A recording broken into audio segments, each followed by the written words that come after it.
everyone, before we dive into this wild, heart-wrenching tale that's been burning in me for years, I've got a quick favor. Hit that subscribe button if you haven't already. It means the world to me, keeps this channel alive, and trust me, you're not going to want to miss a single twist in this one. It's a roller coaster you'll feel in your bones. Now, let's get into it. Rain streaked down the floor-to-ceiling windows of the Carter Enterprises boardroom that gray April afternoon in 2025. A relentless drizzle that blurred the Manhattan skyline into a smudge of steel and glass. I was 24, fresh out of Columbia with an MBA clutched like a hard-won trophy, standing in a room that smelled of polished wood, leather, and old money. A room I'd dreamed of commanding since I was a kid trailing Dad to work. My father, Daniel Carter, sat at the head of the long mahogany table, his face a furious shade of crimson, veins bulging at his temples. "Incompetent!" he roared, slamming a thick binder onto the surface, the thud echoing like a gunshot through the tense silence. Papers fluttered loose, scattering across the table like fallen leaves. "Do you have any idea what your screw-up could have cost us, Lauren?" I stood there, frozen, my heels sinking into the plush navy carpet, my hands clasped tight to stop them trembling, fighting back the hot sting of tears as his words hit me like fists. "Dad, I can fix it," I stammered, my voice small, unsteady. "The deal's not signed yet. It's salvageable. I swear I can make it right. Fix it." My older sister Vanessa let out a laugh sharp enough to cut glass, leaning back in her chair with a smirk that could have curdled milk. She crossed her arms, her designer blazer crisp against her frame, her dark hair pulled into a sleek bun that screamed control. "You nearly tanked our retail division with that botched supplier contract, Lauren. There's no fixing stupidity like that. It's a stain we'll be scrubbing for years." Her words were venom, dripping with a glee that made my stomach twist, and I felt the room shrink around me, the walls pressing in as every eye turned my way, some pitying, some smug. The mistake they were tearing me apart for was a draft contract I'd prepared. A negotiation with a major supplier, Horizon Goods, for Carter Retail, one of our smaller but growing divisions. I'd miscalculated the pricing terms, underestimating shipping costs by a margin that turned a decent deal into a disaster. On paper, we'd have been selling our margins for peanuts while Horizon laughed all the way to the bank. It was caught before anything was finalized, a last-minute save by our hawk-eyed legal team during a late-night review. But to hear my family tell it, I'd single-handedly torched a legacy built over 3 generations of Carters clawing their way up from a single Brooklyn storefront. "I trusted you with this," Dad continued, his voice dropping from a shout to a low, icy growl that sliced deeper than any yell ever could. His eyes boring into me like I was a stranger. "Disappointment doesn't even cover it, Lauren. I gave you a shot to prove yourself, to show you could carry this name, and this is what you hand me? A mess I have to clean up." I opened my mouth to explain, the words tumbling over each other in my head. 80-hour weeks that left me bleary-eyed, juggling this deal with a chaotic marketing rollout they dumped on me without warning, barely sleeping as I pored over spreadsheets in my tiny apartment, the glow of my laptop my only company. But excuses didn't fly in the Carter family. Results were king, effort was just noise, and I'd fallen short, my crown slipping before I'd even worn it. "I didn't mean," I started, but my mother, Evelyn, cut me off, appearing in the doorway like a ghost, her tailored blazer pristine, her blonde hair swept into an elegant chignon, her expression cold as the marble floors downstairs. "Daniel, the board's waiting," she said, her voice clipped, precise, a CEO's tone wrapped in a socialite's polish. Dad straightened his tie, the silk rustling, and shot me a final look, disdain mixed with exhaustion. "We'll finish this later," he muttered, brushing past me. But deep down, I knew later wasn't what I hoped. That evening, I was summoned to Dad's study. A sanctum of dark wood paneling, leather-bound books lining the shelves, and framed photos of Carter men shaking hands with senators, presidents, titans of industry. The air was thick with the faint tang of his favorite Cuban cigars, a scent that used to mean safety, home, but now felt like judgment closing in. I stood before his massive oak desk, my hands twisting behind my back, as he delivered the verdict without preamble, his voice flat, final. "You're done here," he said, leaning back in his chair, fingers steepled. The board's lost faith in your judgment. Your position at Carter Enterprises is terminated. Effective immediately. It felt like the floor dropped out, a punch to the gut that stole my breath. "Dad, please," I whispered, my voice cracking, tears I'd held back all day threatening to spill. "It was one mistake. One thing went wrong." "A mistake we can't afford," he snapped, his eyes fixed on a spot above my head, avoiding mine like I was a ghost he couldn't bear to see. "You'll get 6 months severance, enough to figure things out. After that, you're on your own." "You're firing me?"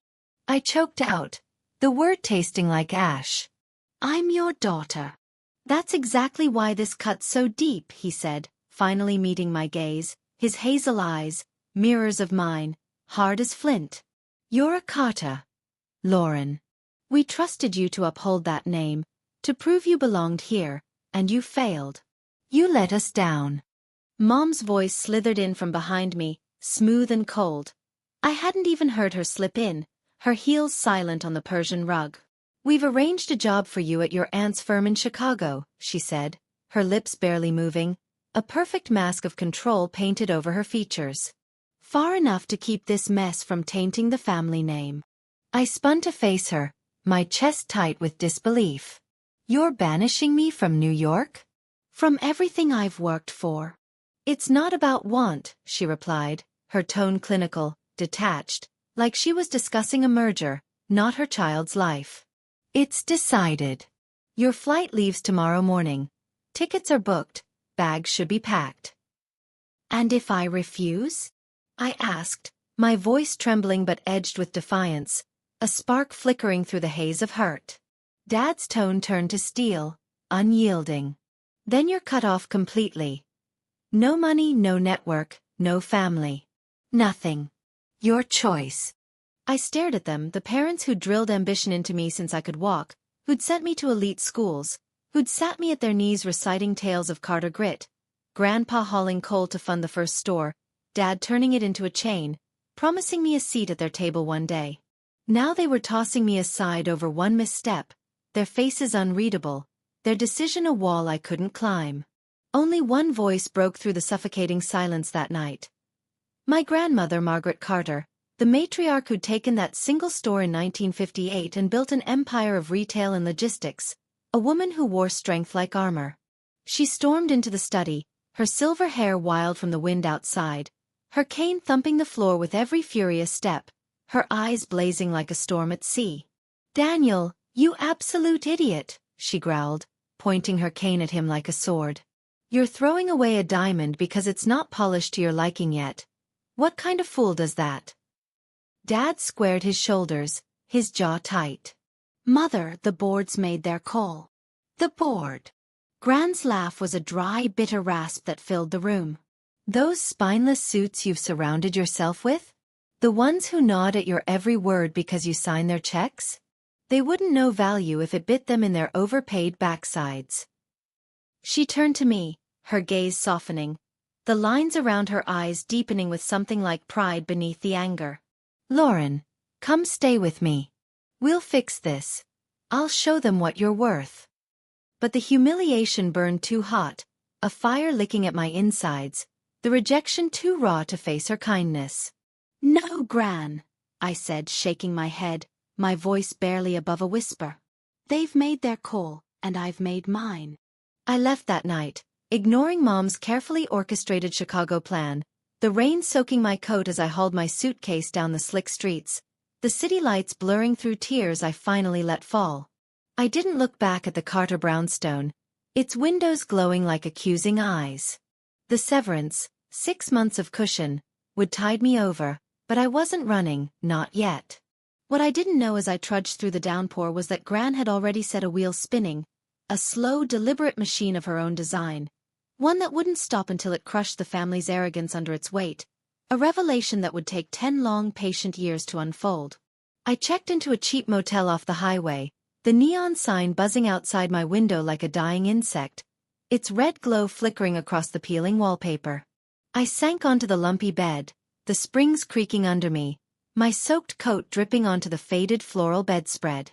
My laptop glowed in the dim room as I pulled up that cursed contract, the one they'd used to exile me, the one Vanessa had waved like a victory flag. Something gnawed at me, a nagging itch I couldn't shake. The numbers didn't align, the formatting felt foreign, the phrasing too stiff. I'd drafted dozens of deals in my short, frantic stint at Carter Enterprises. I knew my style. Clean margins, precise terms, a rhythm to my work. This was off. Subtle, insidious, wrong. With shaky hands, my breath shallow, I dug into my personal cloud drive, pulling up my original file, the one I'd saved before submitting it to the team. The differences glared back at me like a confession. Shipping rates bumped up just enough to tank the deal, a font I'd never use. Times New Roman instead of my Arial. Clauses shifted, words tweaked to make me look like a rookie who couldn't count. Someone had tampered with it, turned my work into a weapon to cut me down. My mind raced to Vanessa, her smirk in that boardroom, the way she'd pounced on my failure like a cat on a wounded bird, how she positioned herself as the golden heir, the flawless Carter poised to inherit it all. Gran's words echoed in my skull. You're throwing away a diamond. Maybe she'd seen it too, the sabotage lurking beneath the surface. Then my phone buzzed on the nightstand, jolting me. A text from Gran, cryptic and urgent. Look closer, Lauren. Wait. Learn. I stared at it, my breath catching, my pulse thudding in my ears. She knew something. Maybe everything. I made a choice then, sitting in that dingy motel room with rain drumming the roof. Not to flee to Chicago, not to fade into obscurity, but to dig, to wait, to turn their betrayal into my weapon. They thought they'd broken me, but they'd only lit a fuse.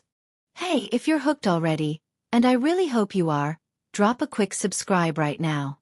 It's free, it keeps me going, and there's so much more to unpack here. Trust me, the layers are just starting to peel back. Let's keep going. Let me take you back a bit, because this isn't just about that rainy night. It's about the years that built me, the trust one poured into my family, the cracks I ignored until they swallowed me whole. I'm Lauren Carter, born into a dynasty that started with my great-grandfather, James, a wiry man who hauled coal in Brooklyn to fund a corner store in 1920. Dad turned it into a retail chain, then logistics, a sprawling empire of warehouses and storefronts. I grew up in their shadow, summers at the Hamptons estate, winters in private schools, my childhood a blur of tutors and expectations. Vanessa, 3 years older, was the star. Confident, polished, Dad's mini-me with her sharp tongue and sharper ambition.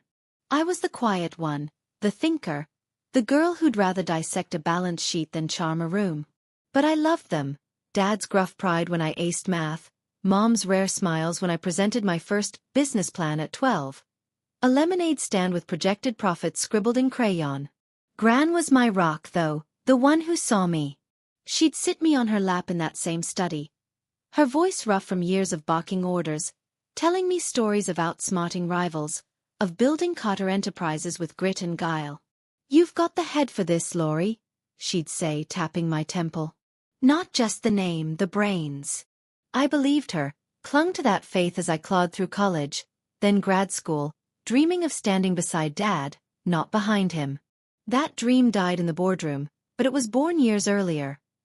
Nights I'd spent shadowing Dad at the office. Weekends Vanessa and I played CEO in the attic, her barking orders, me drafting imaginary contracts on an old typewriter. She'd always win, but I'd laugh it off. Sisters, rivals, partners. I didn't see the shift, how her teasing turned cold, how she started shutting me out of meetings after I joined the company post-graduation, how she'd whisper to Dad while I buried myself in work, proving I belonged. 10 years ago, my great-grandfather had skipped his eldest son, too reckless, to hand the reins to Gran, a move that shocked the old boys club. History, it seemed, loved a rerun in the Carter family, and I was its next act. That night in the motel, I didn't sleep. My mind churned, piecing together Gran's text, the altered contract, Vanessa's glee. I spent the first year in Boston, far enough from New York's glare to breathe, close enough to watch. I built a shell, a tiny logistics firm I called Ember Solutions, A nod to the spark they couldn't snuff out. I rented a cramped office above a deli, the smell of pastrami wafting up as I hired a skeleton crew. 3 sharp grads who didn't ask questions, paid well to keep their mouths shut. We consulted on supply chains, small potatoes, but I learned the game from the ground up. Ports, routes, the pulse of commerce Carter had taught me to overlook. Gran's texts came like coded dispatches from a war I didn't yet understand. Check the East Coast supplier logs, horizons skimming. Watch the Q3 earnings call. Vanessa's bluffing. Each one peeled back a layer of Carter Enterprises, exposing rot beneath its shine. Overstretched loans, unhappy vendors, Vanessa's flashover substance gambles. The contract that got me axed wasn't a fluke, it was a trap, and I found proof in the fine print I'd buried in my original draft, a clause Vanessa missed when she doctored it. Clause 17.2, subsection C. In the event of supplier renegotiation or division restructuring, the original signatory retains first rights to renegotiate terms on all Northeast shipping contracts. It was a sleeper, meaningless then, but Gran's hints pointed to a reckoning. Carter Retail was over-leveraged, drowning in debt from Vanessa's big box expansion, and those Northeast routes were her lifeline. I built Ember carefully. Quietly, layer by layer. We stayed small, efficient, fixing messes the giants ignored, delayed shipments, tangled logistics, earning a rep as the underdog who delivered. Vanessa, meanwhile, strutted through headlines. Carter's rising star, the future of retail. Dad and Mom beaming beside her at galas, their perfect heir. Dad's emails came yearly, stiff updates on her triumphs, new stores, flashy acquisitions, that I filed away as fuel, each one a reminder of what they'd chosen over me. Gran met me in secret, diner booths in Jersey or Connecticut, her voice gravelly but sharp over weak coffee. Vanessa's riding a house of cards, she'd say, sliding me files, debt reports, supplier complaints, board minutes she'd swiped from old allies. She's betting on retail expansion, leveraging those Northeast routes you locked down. She doesn't see the golds in the contracts, not the storefronts. I nodded, tracing the rim of my mug. She's playing short-term, big wins now, collapse later. Exactly, Gran said, her eyes twinkling despite the lines carving deeper into her face. And when it falls, you'll be ready. She'd pull out maps, spreadsheets, pointing to routes I'd secured in that buried clause. Ports from Boston to Baltimore, a chokehold on Carter's supply chain Vanessa didn't even know she'd lost. Years ticked by, 5, then 7. Ember grew, still under the radar, into a niche player with a loyal client base. Small retailers, mid-tier shippers, people Vanessa's empire ignored. I kept my life tight, controlled. No deep ties, not after a guy I dated in year 3, Chris, sold my story to Vanessa for a quick payout.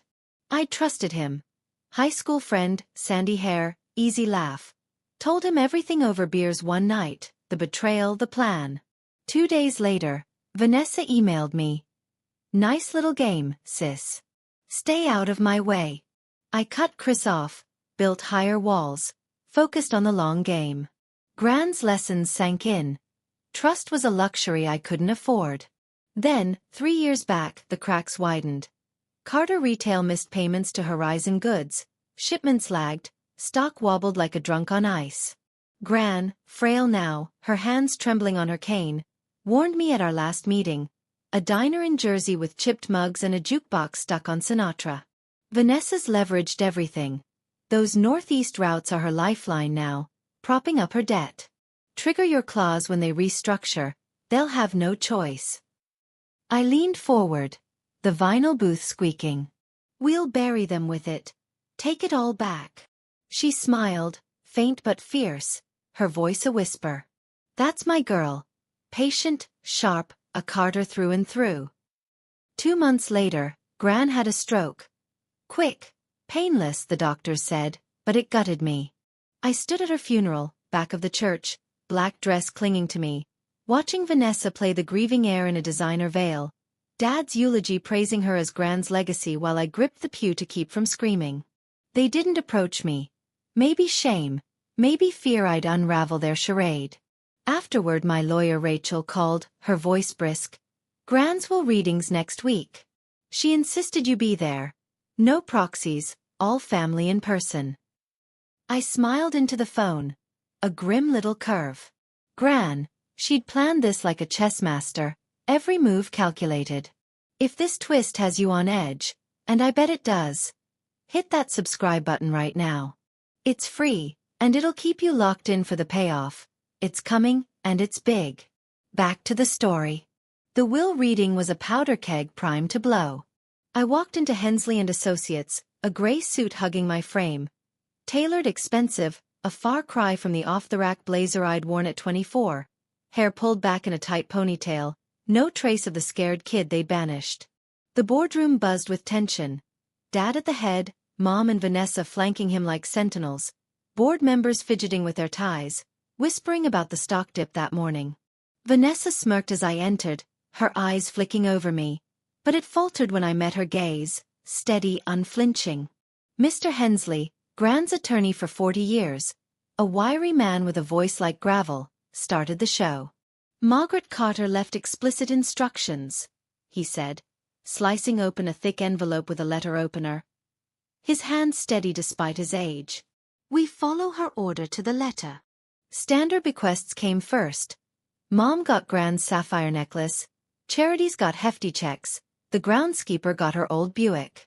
Vanessa shifted, impatient, tapping her manicured nails. Then the hammer dropped. Hensley cleared his throat, adjusting his glasses. To my granddaughter Vanessa, he read, his tone flat. I leave a lesson. Ambition without foresight is a hollow shell. You sought power, but betrayed the sister who built your foundation. Altered her work, undermined her trust, all to climb higher. Vanessa shot up, chair scraping. What is this nonsense? This is slander. Sit down, Hensley said, firm, pulling out my contract, the original, my handwriting stark against Vanessa's clumsy edits.